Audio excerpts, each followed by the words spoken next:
Good afternoon, everyone. I hope everything is audible. Don't get scared that I'm showing something rust, which you won't be interested, right? Because we don't care about wheat. Although wheat is one of the major crop in Western countries and also in India as well, in North India. But however, I'm really confident that you will get some useful information through wheat that will be applicable to other crops as well. First of all, I would like to thank VC Madam. VC Madam 3 months ago visited University of Southern Queensland because Madam has visited University of Southern Queensland in 1996, where she got the whole knowledge on meteorology and she established the meteorology department here. So she is one of the really valuable alumni of University of Southern Queensland. And last time, Madam introduced that I should come to TNAU whenever I come to India. And I particularly thank PG Dean. He is my beloved professor at Horticulture College and Research Institute. I still cannot forget all his wonderful lectures that we really motivated some of us to go beyond the Indian boundary. And I would also like to thank Director CPPS for enabling us this visit. And I also really thank Head Department of Plant Pathology. Into his busy schedule, I have seen Sir from last 2 days has been spending so much time. I'm really thrilled that the head of the department was able to spend so much time with a visitor. So, and I really like to thank my beloved senior, Dr. M. Karthikeyan. He's my 4-year senior at Horticulture College, and he's one of our mentors. Like, we always keep him as a role model for things. And I really followed Sir's path because I did my bachelor's in horticulture and I did master's in plant pathology. I would like to say that you guys are really lucky to do pathology in TNA, but I was not that lucky person because when I was finishing my bachelor's, if you want to use ICR fellowship, you cannot do your master's in the same university where you did your bachelor's. Although our TNA is one of the best university, but if I have to do it, I have to give up the fellowship. So that's something that we all, whoever get ICR fellowship, we feel bad that we couldn't able to use one of our best facilities. So you guys should be feel proud that you're lucky enough to stay in the same valuable departments. So with this, I would like to give up what I have done in the last 17 years, right from my PhD and what I am now. So there will be 2 parts. The one on the left side, I'll be showing about what I have done during my last 14 years since my PhD, which is at CSIRO. I did my PhD at University of Sydney, but I did 90% of my research at CSIRO. So CSIRO is nothing but Commonwealth Scientific and Industrial Research Organization, which is like similar to CSIR. It is the Australian Federal Research Organization. They have research right from medicine until space. And then on the right-hand side, I'll be talking about the new endeavor that I recently started just 6 months ago, Australian Cotton Disease Collaboration. That is one of the national, first of its kind, a $13 million project, 4-year project, national-wide. And we have more than 8 national institutes and also 5 international countries, including India. So I will be talking a little bit about that. Next slide. So I'm sure many of you might have studied, at least in your pathology course, that rust is one of the major things for wheat and other cereals. Although we don't cultivate wheat in Tamil Nadu or in southern states, but still wheat is one of the major component for our daily food, right? We always have chapatis, parathas, and a lot of things, right? So wheat is still important as for biscuit, noodles, everything. Still is one of the important component for our dietary food. So it has 3 types of rust: stripe rust, leaf rust, and stem rust. Stripe rust, as the name indicates, the infection of this particular pathogen grows along the veins. That's where it always looks like a stripy appearance. And this particular rust is caused by Puccinia styriformis palmapesis tritici. And this particular rust comes in the temperate regions or when the wheat is about to start germinating. So in terms of wheat cultivation, wheat is sown during winter and it is harvested during summer. So in the early season, when it is cool, stripe rust appears, and then when it starts to spring, leaf rust appears, which is caused by Puccinia triticina. And then the last important one, Puccinia graminis palmapesis tritici, it is called stem rust because it appears late in the season when the crop is about to mature. And it is called a stem rust because most of this particular pathogen try to attack the stem of the wheat plant. So coming to the importance, all these 3 rusts are super important.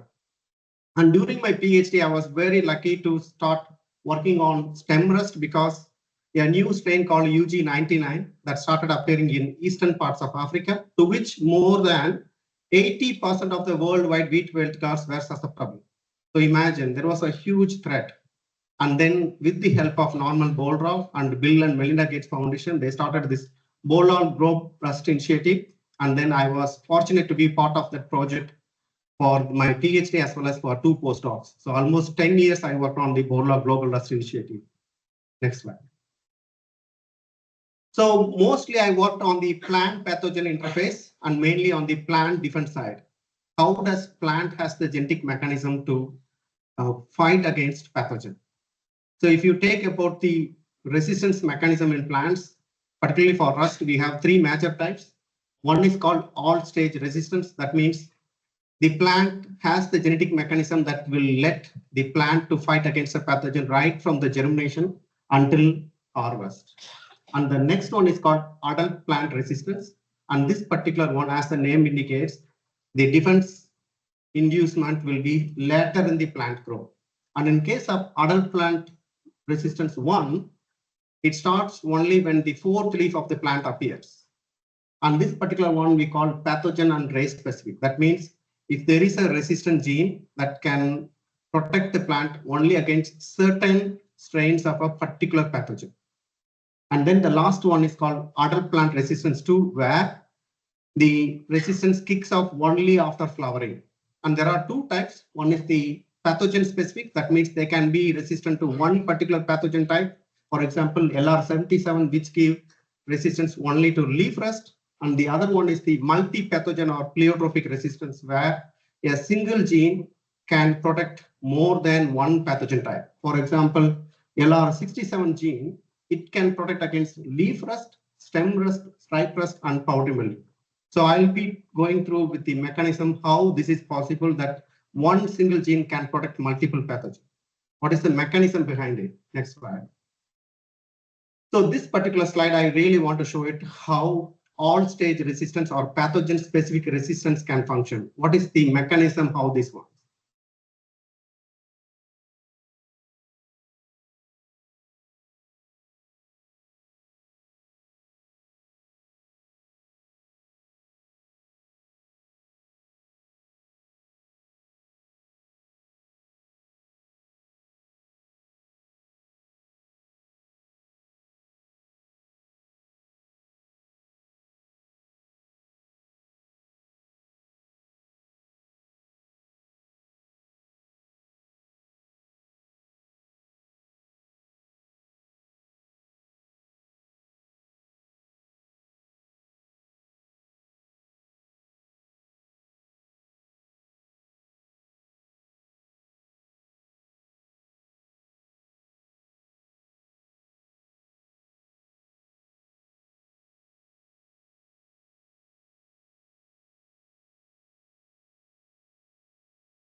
So I think now it's very clear, right?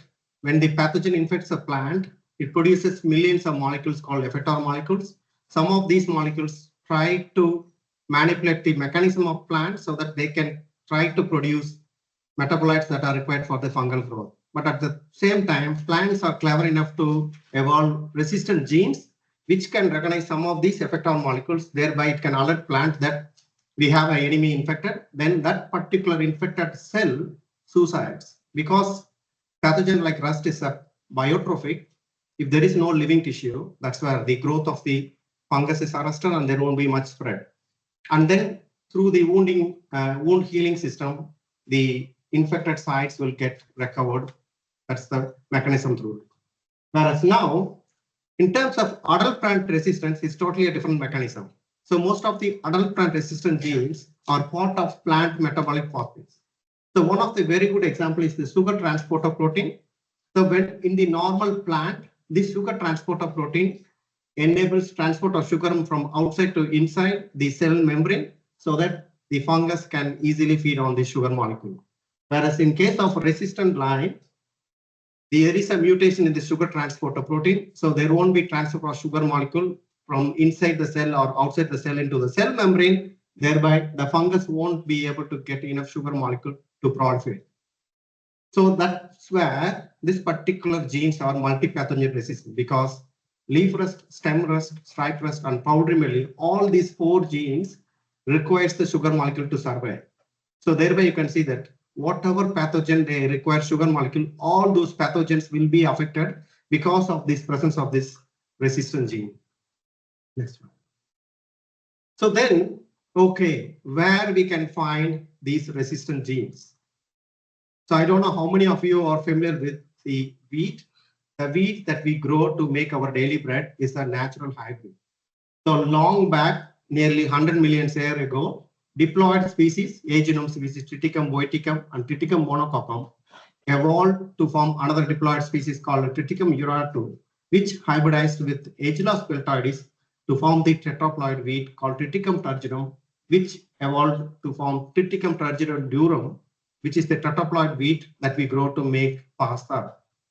And at the same time, Triticum turgidum dicoccum hybridized again with another D-genome grass called Agellos staucha to form the hexaploid wheat Triticum escitum, which is currently used to grow our noodles as well as bread.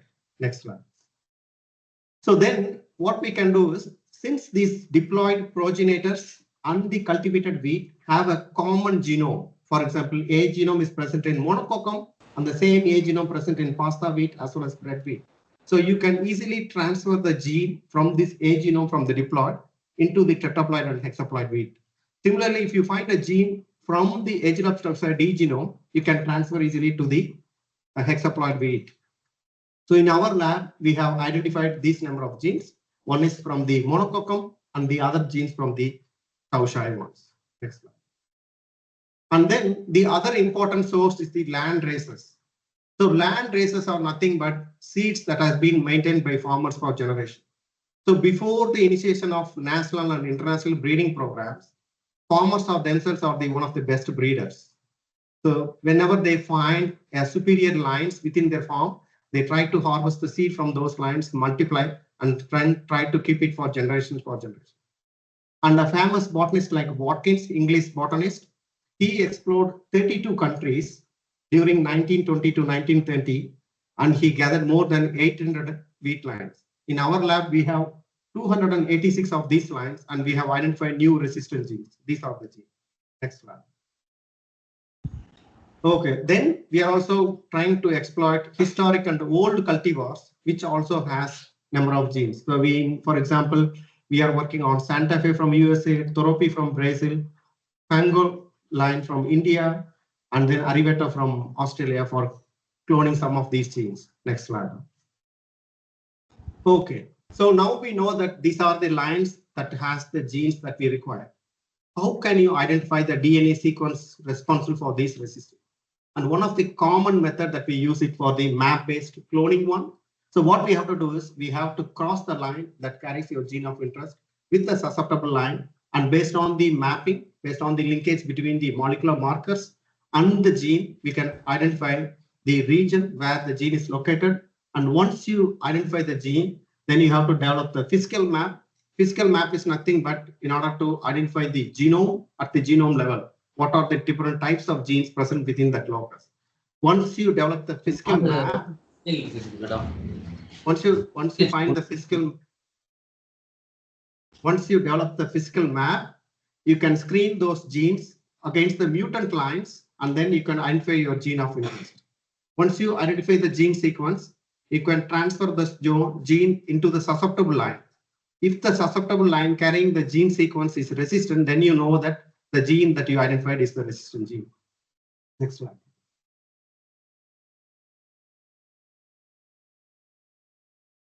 So clearly using this method, we cloned the first stem rust resistant gene SR33, which belongs to this typical nucleotide binding leucine rich repeat gene. And it is one of the unique discovery.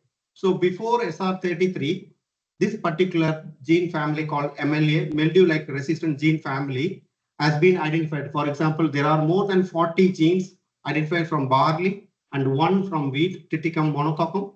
All these 41 genes were found to show resistance only against powdery mildew. That's where they named the genus MLA, mildew-like resistant. Whereas for the first time in the world, we showed that the same gene family can show resistance to rust instead of powdery mildew. Next slide. And then later on, we also analyzed the same gene sequence from rye, and that particular rye also had an MLA gene, which instead of showing resistance to powdery mildew, it has given resistance to rust, stem rust. Next slide. And then, so when we are using this map-based cloning, it's a very tedious process. For example, I started this project during my first PhD, and we were able to clone the gene during my first postdoc, nearly 8 years after this research. Whereas using the same method, using this SR33 genes, because we try to develop a new strategy called mute-rensic method. So here what we did is, instead of analyzing the whole genome, if you take the whole genome of wheat, there are 334,000 genes. Whereas if you want to look at one particular gene family, nucleotide binding leucine rich repeat genes, there are only 3,000 genes. What we thought is, if we can isolate specifically these NBS-LLR genes and then look for difference between the mutant and the wild type line, you can easily identify. So what we have to do is we have to take the total DNA from the wild type and the mutants, and then using the NLR probe. So these probes are nothing but NBS-LLR gene sequences that has been developed using the reference genome. So this probe consists of 120 base pair exon sequence of all the NBS-LLR type genes. And then when it binds, which that means it can bind to any sequence that has more than 80% homology. And then using the primers that are specific to the adapters, you can amplify the captured sequence, and then you can assemble the gene sequence, and then comparing the wild type and the mutants, you can see which is the gene that is responsible for resistance.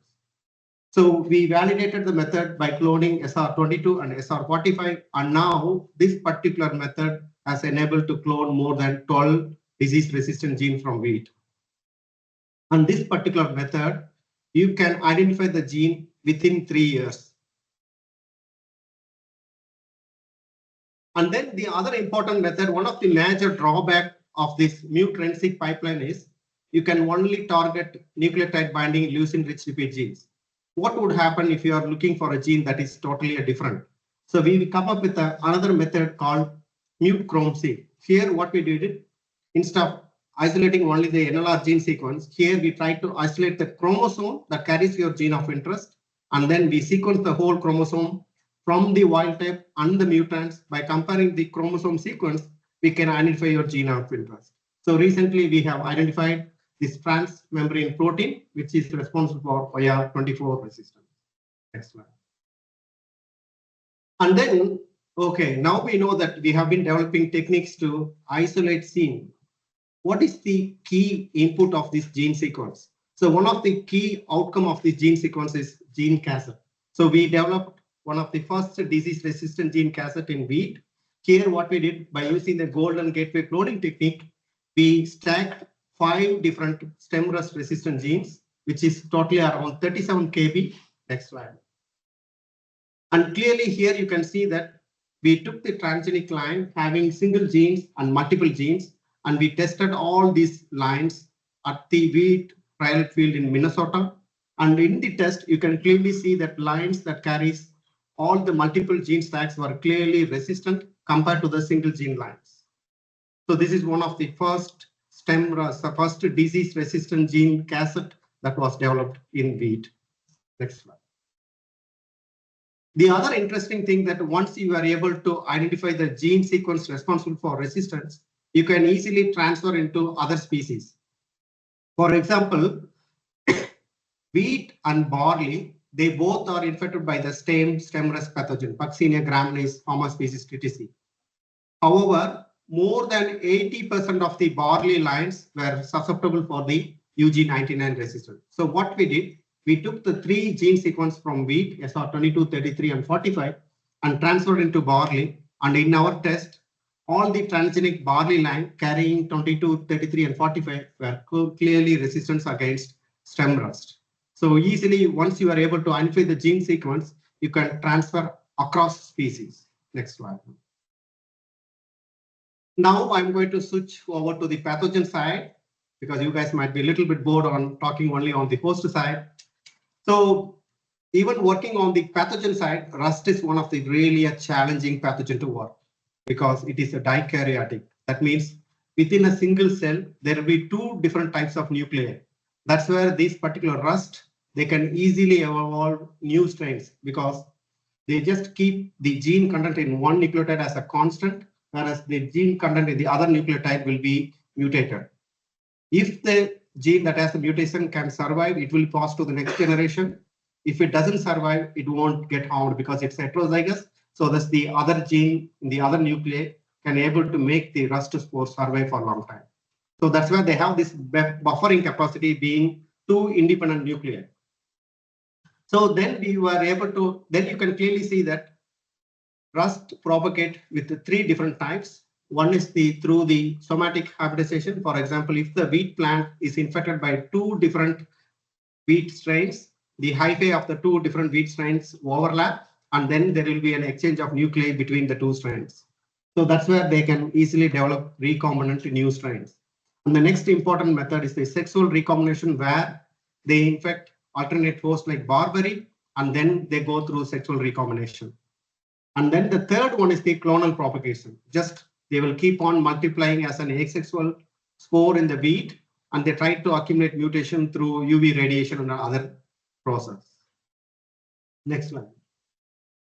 So in order to identify how you can differentiate 2 different strains, for example, if you are just clearly doing your whole genome sequencing, what happens? The sequence from one nuclei will get integrated with the other nuclei. So you won't be clearly able to show the difference. So we developed this phasing technique. For that means you can develop through using long read sequencing technique, you can clearly develop chromosome level specific gene sequence. So thereby you can easily differentiate one nuclei from the other nuclei. So using this method, we were able to characterize new strains of leaf rust as well as new strains of stem stripe rust as well. Next slide. And one very good example I want to talk to you about, one of the new leaf rust strain in Australia. You can clearly see that how through somatic hybridization a new leaf rust appeared in Australia. For example, we had this AU1, which has A and B. Clearly, you can see the parental one for AB is from EUAB, and then for the EUAB, it is a recombination. The B1 comes from Na7, Na5. So clearly, you can see that how somatic hybridization has clearly shown. For example, Na7 and Na5, CX and YD had a somatic hybridization to form the strain with the CD in USA, and that particularly went to South America. And then the same CD strain went to Europe, and there we also have an AB strain. And this AB strain also came to Australia. CD strain came from USA. So the European strain AB and the American strain CD had somatic hybridization, and they formed the new strain BC. So you can clearly see that how the somatic hybridization spores across continents can come together, and they can really enable us to form new strains. And this particular characterization is only possible when you are able to have a nucleotide specific sequence. Next slide. So now I really want to switch over how, with the experience that we got from wheat rust, how we can be able to use it for the cotton one. So this particular Australian Cotton Disease Collaboration is a new initiative that is jointly funded by Cotton Research and Development Corporation, University of Southern Queensland, and the Queensland State Department. So this is a 13 million initiative for 4 years, and it starts from 2024 to 2028. Next one. So coming to the cotton production in Australia, Australia is one of the leading cotton producers. So cotton is cultivated around 0.583 million hectares. It's mainly confined to the eastern part of Australia. So if you see the Australia, most of the wealthy parts is around the coastal region. So, and the other important aspect of this cotton belt is mainly located in the river banks, because cotton consumes a lot of water. And particularly more than 90% of the cotton cultivated in Australia is irrigated cotton. Only around 10% is the dry land, which is at the top portion of the Australia one. And Australia produces around 5 million bales. Each bales is about 227 kg box. And then the productivity is around 12 to 16 bales. And it really contributes to 3 million for the Australian economy. And Australia is the fourth largest exporter. All the 100% of cotton produced in Australia is exported to China and other countries. Next one. And coming to the disease, at the early stage of the season, during the early plant, we have black root rot, which is caused by Berkelomyces roxby. And this particular one causes blackening of the roots. And this one infects when around 3 to 4 weeks after cotton germination. And it is one of the serious problems, because if it affects the establishment of the crop, right? When the seedlings were all dried, you cannot regrow because there will be a gap in between the growth of the new seedlings to the old seedling. And this particular black root rot happens when there is a wet season or a cold temperature condition during the sowing of cotton seeds. And the next important one is the fusarium wilt, which happens during the early season as well as late season. And then we have this verticillium wilt, which normally happens in the late season. Next slide. And the second important most diseases other than the wilt and root rot is the rhizotonia rot, which happens during the early stage. And then we have corneospora leaf spot, Utipilla, which is one of the very new pathogen that occurs during the latter season. And then we have Alternaria leaf spot and we have Ramularia. And when there is a wet season, when there is a huge amount of rain during the maturity stage, we also get boll rot, which is caused by multiple diseases. For example, Coltotrichum, Fusarium, and Phytophthora together causes boll rot. Next slide. So within the Australian Cotton Disease Collaboration National Initiative, we have 4 domains. Domain B, which is to understand pathogen behavior. Within this domain, we are going to understand we are going to establish a national pathogen collection, and also we are going to sequence all the pathogen of cotton so that we can have a genome resources. And this particular one is important to understand diversity as well as how does cotton pathogen evolves, and also to develop strain specific markers so that you can do rapid disease diagnostics and as well as surveillance. And the second important one, we also want to understand host strain. For example, Verticillium dahliae, it has so much, like around 200 host species. So we want to know what are the alternate crops that has been grown in Australia that can able to make the pathogen constantly present in the soil, even in the non-seasons. And the other one, disease complexity. We have seen that the boll rot is caused by Coltotrichum, Phytophthora, and Fusarium. These 3 pathogens work together to cause the boll rot, or they are antagonistic. So we need to understand how does the disease complexity happens to that. And in the domain D, we want to develop a fast screening method for fungicide screening. And also we want to see how plant defense products can be used for protecting sustainable protection of cotton diseases. And we also try to monitor the fungal or bacterial pathogens for development of resistance. And this particular 2 domain will be led by University of Southern Queensland. Next slide. Whereas in the domain A, which will be led by the Queensland Government Department of Agriculture and Fisheries, they'll be mainly focusing on farming system-based disease management. For example, in Australia, if they introduce one cotton variety, this particular cotton variety will be grown for nearly 10 years. And then we can, in the last 10 years survey, we couldn't see much of variation in the pathogen population. So the whole cotton industry thought that there should be a problem with the farming system. So they, for example, farmers really want to have more and more productivity every year. So they may be going for intense farming. Thus, that has an impact on the disease. So in this particular project, we really want to understand how does different irrigation system, for example, they have overhead sprinkler system, they have drip system, they have flooding, how these different types of irrigation system can have influence on the soil-borne diseases. And then nutrition, thus application of high amount of nitrogen influence foliar diseases. And then crop rotation. For example, in cotton is cultivated as a summer crop. During winter, they have canola, barley, or wheat. Does these crops behave as a barrier or a carrier for those ones? How they can have an influence, how the inoculum from one cotton crop to other crop has been transferred. And then cover crops. Sometimes in terms of dry land cotton, in order to minimize the impact of high heat and drought, they try to grow cover crops like pigeon pea. Does these crops have an impact on the incidence of disease? And then tillage. So more than 80% of farming in Australia is a zero tillage. So once they cultivate a crop, they just harvest the produce and then they try to sow the next crop in the same paddock with the dried materials. They don't want to disturb the soil structure. Mainly they want to conserve the moisture. They don't want to disrupt the microbiome that are present within the soil.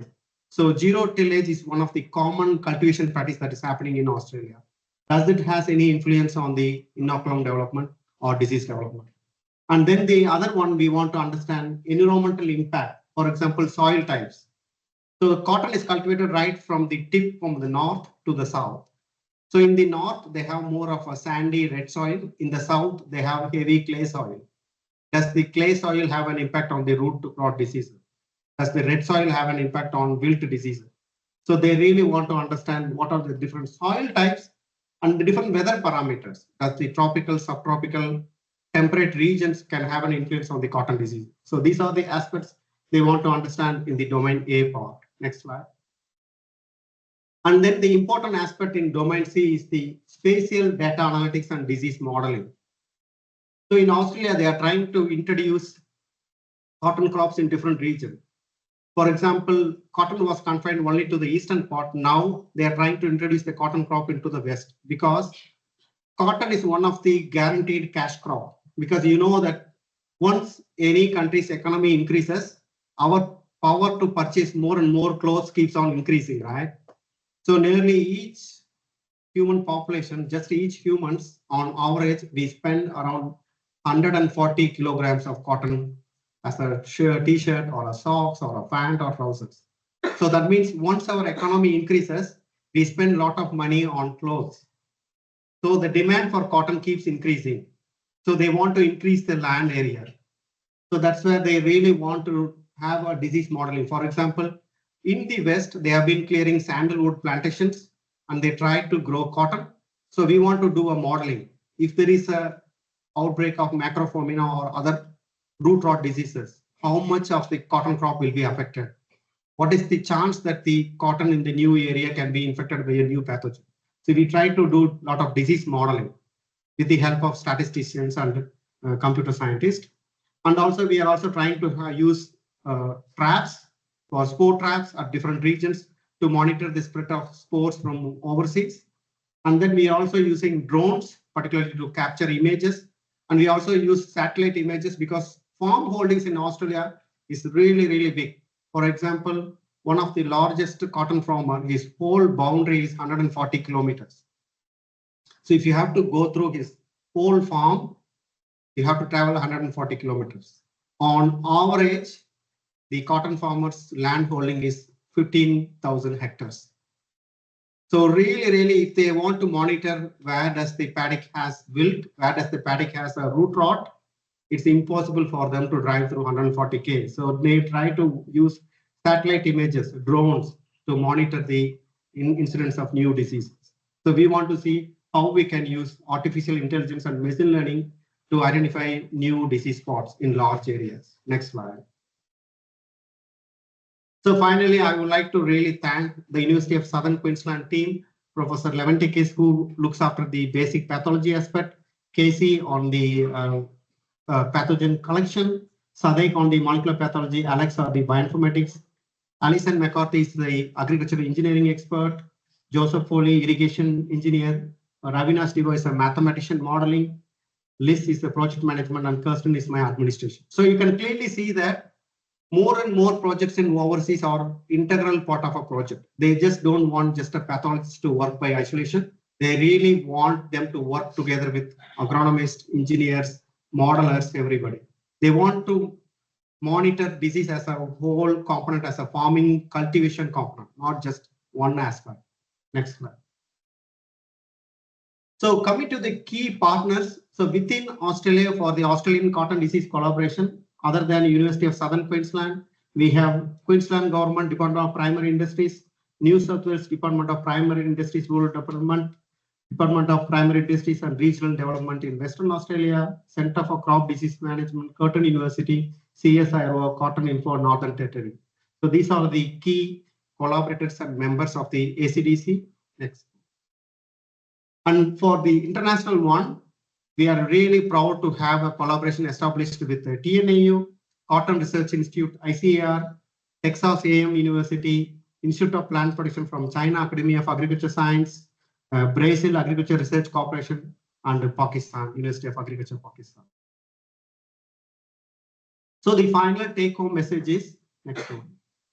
So serial MLA genes have a diversified function. Until we were able to isolate SR33, we found that MLA genes can only confirm resistance to mildew. However, with the discovery of SR33, it is very clear that this particular gene family can function against diverse pathogens.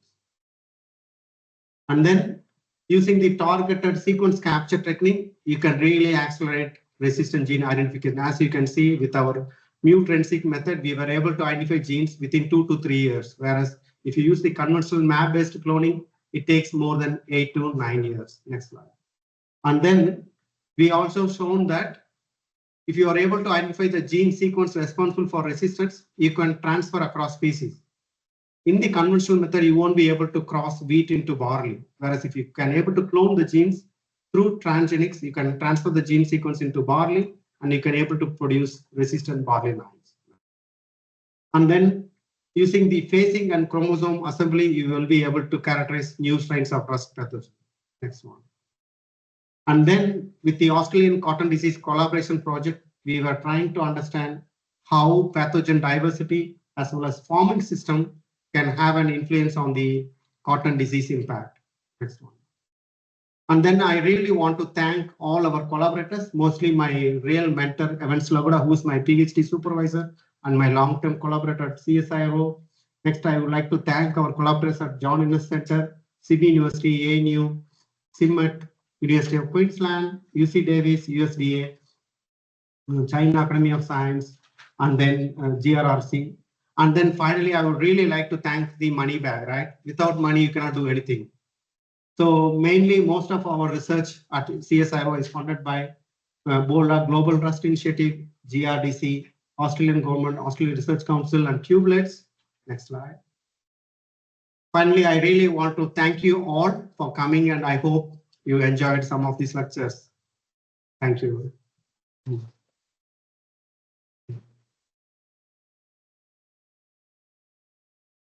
Thank you, sir, so much, sir, for your insightful and thought-provoking lecture. Now we open the floor for interaction. The students can interact with Dr. Sam.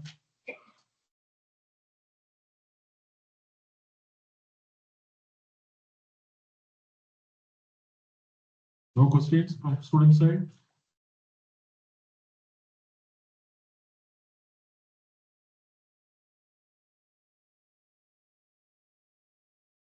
Hello, sir. My question is, so you have identified lot of resistant genes, that is SR22, 33, 45 like that. and the same gene has been transferred to produce a transgenic plant that shows the resistance. So what is the real impact in field level breeding programs regarding this gene? So particularly, sir, so far we were able to show in the field level that it can be useful for developing resistant